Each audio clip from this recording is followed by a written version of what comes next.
Dans l'entre du geek, vous le savez, on adore les jeux de société et les Power Rangers, et je dois avouer que ce n'était pas sans une certaine impatience que j'attendais le lancement de la campagne GameFound du jeu de nos invités de ce soir. Alors, mélange subtil de deck building et de duel, Chromanima est un jeu qui va nous permettre de réaliser notre rêve le plus fou, piloter un méca géant.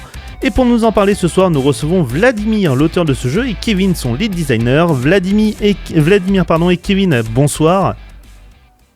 Bonsoir. Alors, pouvez-vous nous expliquer rapidement le concept de Chromanima ? Bien sûr. Donc dans Chromanima, vous incarnez un pilote d'anima.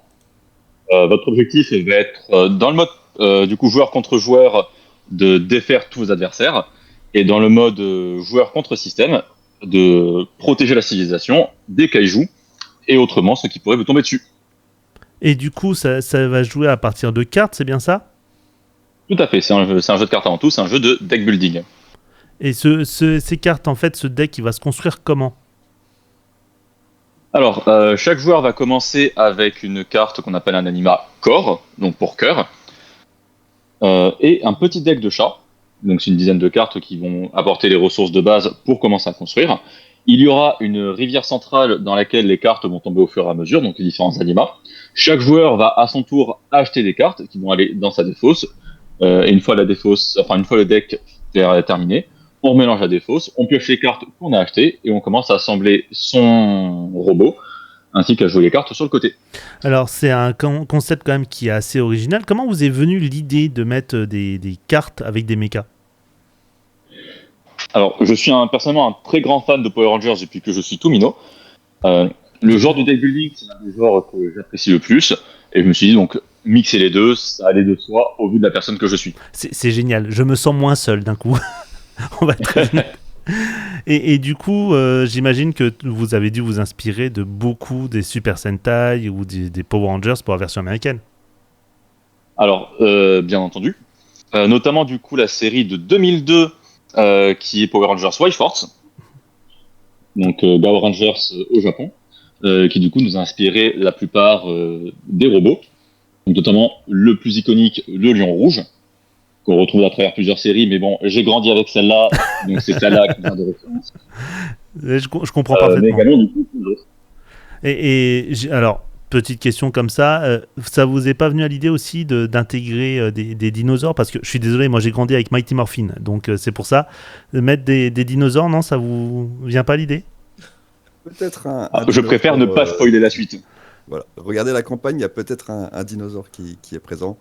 Et si tout se passe bien, il y aura peut-être d'autres dinosaures par la suite. Alors, donc effectivement, du coup, il y a un tyrannosaure rouge qui opère durant la campagne. Donc le grand classique de Mighty Morphin. Et effectivement, pour des extensions, on a eu quelques idées. Donc on a une trentaine de dinos qui se courent après et qui attendent à la porte pour entrer. Ah ouais.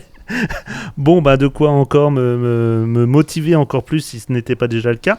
J'avais une question aussi comparée par rapport à votre studio. Combien il y a de personnes en fait qui travaillent sur ce projet Chromanima ? Ça va dépendre des périodes, puisqu'on a une équipe qui a tendance à beaucoup tourner. On aime bien travailler avec des étudiants, notamment parce qu'on a un tout petit studio, donc c'est souvent des gens qu'on a connus, Kevin et moi, on est sortis il n'y a pas si longtemps que ça d'études, mais également parce que c'est des idées qui sont plus fraîches. Il y a un peu moins de professionnalisme, nécessairement par le fait qu'on est plus jeune, mais on a du coup en contrepartie des idées plus fraîches et on est peut-être un peu moins cadré par rapport à des gens qui ont beaucoup d'années de bouteille. Donc, en général, on tourne à 4 ou 5 sur le projet en tant que designer, mais au total, c'est une quinzaine de designers qui auront travaillé dessus, sur différentes parties du jeu. Là, une question qui va plus s'adresser potentiellement à Kevin, le lead designer. Quelles ont été vos inspirations par rapport au design du jeu ? Nos inspirations, on a beaucoup analysé d'autres jeux du genre, comme Star Realms, Shards of Infinity. Et du coup, ça a été un point de départ au niveau du design. Et bien sûr, l'identité du studio, que Vlad a pas encore eu le temps de dire, mais ça lui grattait au fond de la gorge, je pense, c'est la concordance narrato-ludique. Vous en avez parlé tout à l'heure, c'est quand on veut que le jeu serve le gameplay, que le gameplay serve la narration du jeu. Et du coup, l'inspiration première, Vladimir l'a dit tout à l'heure, c'est les Super Sentai, c'est Power Rangers et tout. Donc, en fonction des animats, on en a découlé les effets qui vont avec pour garder toute cette concordance. Alors du coup, je rebondis là-dessus sur le lien gameplay thématique, parce que je trouve ça super cool d'avoir cette espèce d'architecture de carte pour créer l'anima. C'est un deck building en one shot, ou c'est sous format TCG où on va rajouter à notre collection au fur et à mesure? Alors, non, on a préféré, voilà, comme dit Kevin, on a préféré vraiment le format one shot. Ouais, d'accord. C'est vraiment, vous achetez le jeu, vous avez toutes les cartes, Ok. et en fait, la rejouabilité se fait en fonction de tous les combos que vous pouvez faire, vous pouvez jouer différents corps, vous allez voir, et bien sûr, plus on va loin dans la campagne, plus on prend la grosse boîte, plus on a de rejouabilité, plus on a de cartes différentes, et plus chaque partie est différente. Ouais, là c'était parce qu'en fait je voyais les différents stats sur la campagne, et donc en fait vous nous conseillez évidemment de prendre la plus grosse boîte pour faire plein de combos, on est d'accord du coup. Mais ouais, mais pour prendre exemple sur la plus grosse boîte, on a l'extension Echo, qui s'appelle comme ça.